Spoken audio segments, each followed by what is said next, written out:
Hello, everyone. Can everyone hear me? Good. Okay, thank you.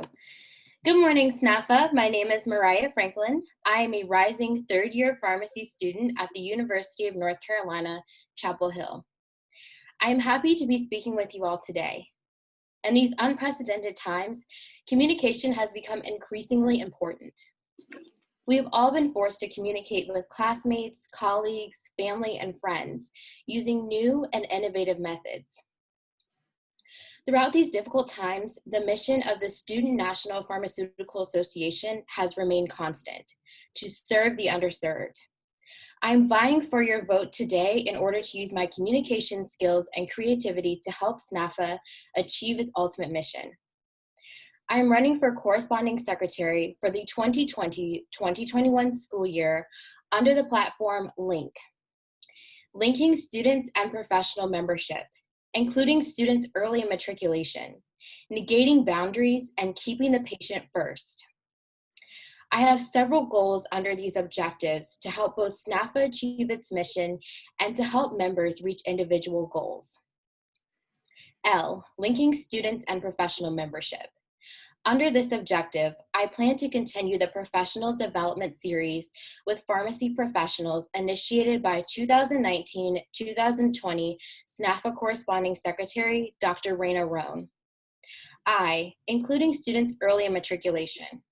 First year of pharmacy school was a whirlwind of confusion for me. I plan to engage students in national programs early in matriculation through collaborating with SNPhA leadership and the Bridging the Gap chair to develop fireside chats that will increase transparency and accessibility. N, negating boundaries. Financial boundaries are present within our communities and potentially our personal lives. Under this objective, I plan to strengthen relationships with current sponsors and work to create a workshop for postgraduate financial success. Lastly, but certainly not least, K, keeping the patient first. Patients sit at the very core of SNPhA's mission. As corresponding secretary, I plan to share creative ideas with initiative chairs that can help SNPhA to best serve patients. I have full confidence I can meet the above objectives with leadership and communication skills I have developed serving as UNC SNPhA Community Partner Liaison Co-Chair for the 2019-2020 school year, and I currently serve as the Mental Health Awareness Chairperson. SNPhA, it's time to link to our goals, our future, and the prosperity of our communities. I ask today for your vote so we can serve the underserved together. Thank you. Great.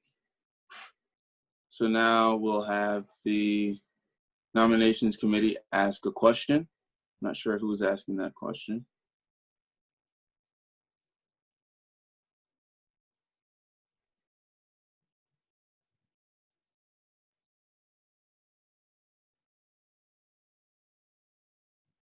Sydney Strauss.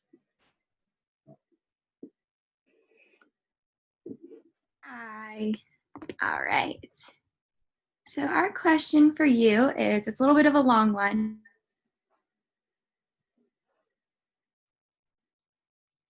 You had to Froze for me. you communicate those ideas with them. Oh, it was, sorry. I think you froze a little bit, Sydney. Oh, sorry.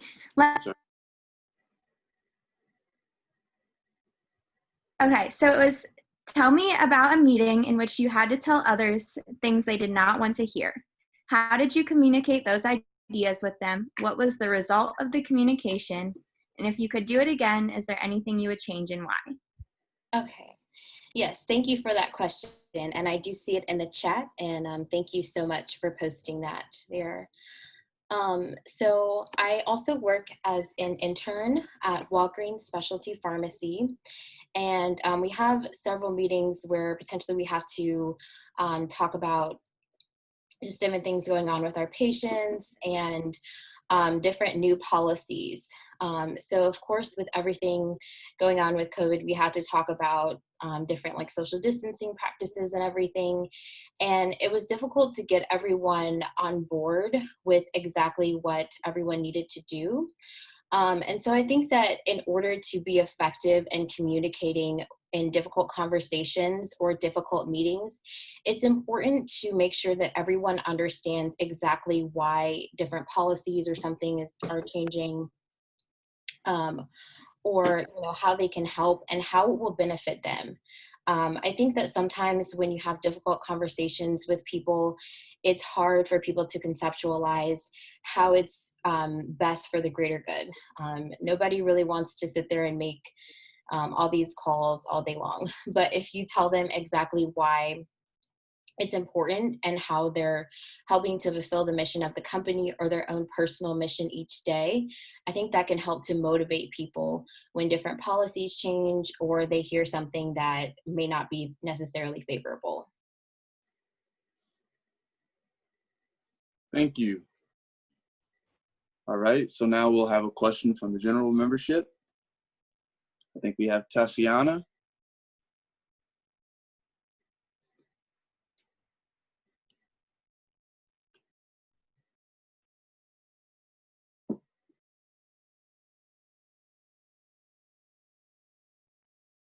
Yes, Tatiana Hines.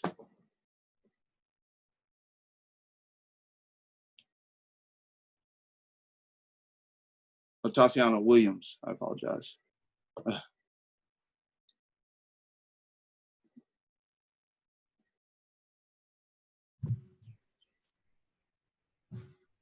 Hello. So my question for you is, what event or experience can you recall that you feel most qualifies you for this position? Okay, yes, thank you so much for that question. So I think that serving on my chapter board as community partner liaison helps me to be qualified for this position. In that position, I had to perform a wealth of information and communication with the chapter, whether it be the chapter leadership or the members.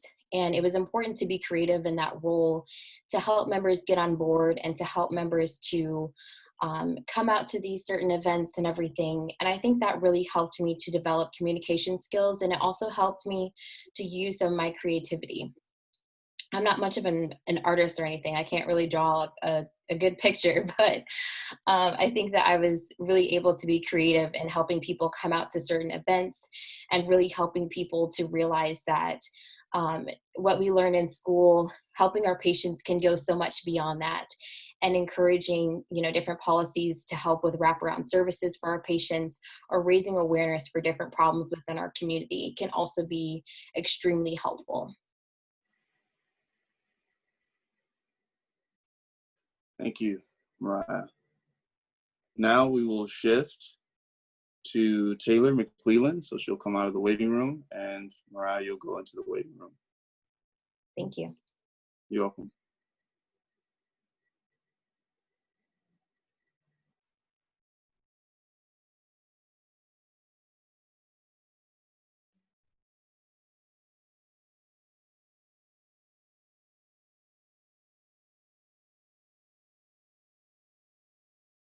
I think one of the important pieces here is learning to pivot.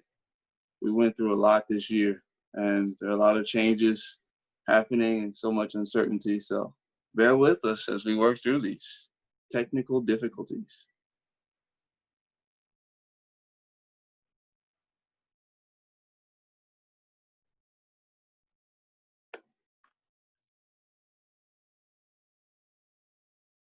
So Taylor?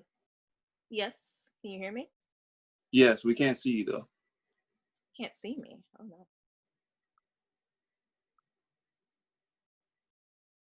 Anything?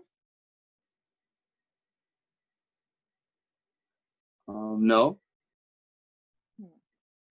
Oh, I guess Godfrey said that he can see you. Okay, not sure. Okay, I guess you're visible. Okay. Oh, there it is. Now I can see you. I don't know what it was. All right, so now you can introduce yourself and begin with your speech. All right. Good morning, SNPhA. My name is Taylor Mcclelland, and I'm running to be your next National Corresponding Secretary. I'm a P4 from Stanford University and have been with SNPhA since my P1 year. Service has always been a really big part of my life, from coordinating a chemistry program for high school students to choosing pharmacy as a profession. SNPhA's mission is completely in line with my mission to serve and advocate for others. As a P1 liaison, I got to see SNPhA from a bird's eye view and got to be more involved by becoming the resource for SNPhA for my class. And as a P2, I became historian, membership, and PR chair, helping give our chapter national recognition and progressing our membership from a medium-sized chapter to a large-sized chapter. And this past year as a P3, I had the roles of RTR chair and vice president. And in these roles, I held one of the first interprofessional HIV and AIDS educational events for students and helped plan an interprofessional multi-locational health fair benefiting over 100 patients. In all of these positions, I was able to enhance my communication skills and my critical thinking skills. And I would love to bring that experience and those skills to the role of corresponding secretary and bring those to a national stage. Raina did an amazing job with the role last year, especially with the professional development webinars. And it was truly an invaluable experience. And I want to expand. So I want to help SNPhA become more catered to high school students, pre-pharmacy students, and especially P1s and P2s, in addition to the P3s and P4s. The information and contacts were completely invaluable with the webinars, but for high school students, I want to help give professional tips on how to become a pre-pharmacy student and how to find those high school to pharmacy school programs and scholarships. For pre-pharmacy students, I want to help create helpful tips on maximizing their undergraduate experience through guideline updates and mock interviews and shadowing and research and matriculating into pharmacy school. And for P1s and P2s, I want to help make the most out of their experience by giving professional writing tips, conference tips, and professional development workshops. And I would like to accomplish all of this through the formation of a national SNPhA podcast. In doing this, this will help bring more access to everyone involved and help other classes receive that information as well later on down the line. No matter if I get elected to this position or not, I will help lift up SNPhA in whatever way I can. And I hope that you all will be able to vote for me to be your next corresponding secretary. And I hope I have the honor and pleasure of serving you. Thank you so much and happy voting. Great.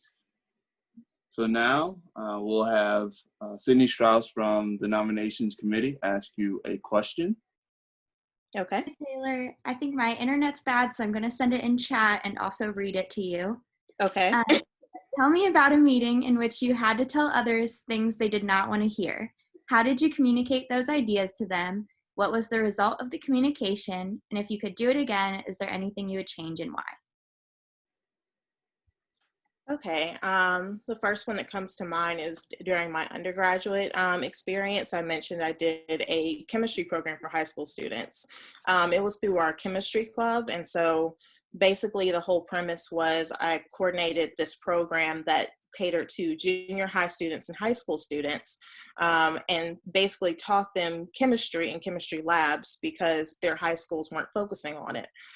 And so with this, I had probably about 15 volunteers that would help go out and teach that were also fellow college students.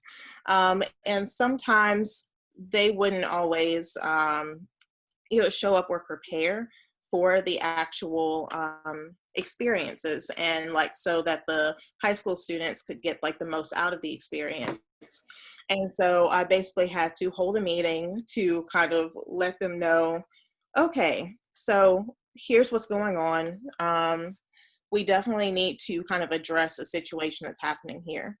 So looking back, I wanted to kind of let them know that, what we're doing is so much more than just volunteering out of school. It's kind of brightening up young minds. And what we were doing was introducing them to science and how amazing it could be, and that they could go into professions like pharmacy or medicine or, you know, all those others. And so I kind of had to give them a big picture and then kind of make a step-by-step goal of how exactly to go about doing that, whether it be helping them write lesson plans or how to obtain the materials or just different things to kind of help them out in their experience so that they could kind of see where that motivation for what we were doing was coming from. And so that's that helped basically help solidify that organization to where it's continuing now until this day. Thank you. So now we'll have our next question from Tatiana Williams. Okay. Okay. Hi, Taylor. Hi, Tatiana. My question for you is, what event or experience can you recall that you feel most qualifies you for this position? Well, I mentioned before that I had put on an event with my RTR chair. So as RTR chair, you know, focused on HIV awareness. And so I put on an interprofessional event that was more educational for students. So this past year, I was able to kind of coordinate with a lot of different factors. So I coordinated with our mental health chair and also our president and vice president to put on this event. So basically the event was, we showed a video, well, a movie called Philadelphia, Denzel Washington, Tom Hanks. And we also got together the people from a mental health background, certified in mental health counseling that have dealt with HIV patients before, people from our 1917 HIV clinic who basically are dealing with those patients every day and are dealing with the education of those patients. And so I've realized that a lot of my class and a lot of pharmacy students had not really had much exposure to dealing with that stigmatized population. And so I brought these factors together so that they could have an open and honest conversation after watching the movie and after kind of having all those people like speak. And then they could ask their questions and have a safe, open space. And so in doing that for this position, I know liaising is a large part of this role, as well as kind of bringing people up. And so I believe that with that event, I was able to pull together a lot of different people from different backgrounds and basically bring them together for a common purpose and really benefit the patients in the long run. And so that's why I feel like I am qualified for this position. Thank you, Taylor. Thank you.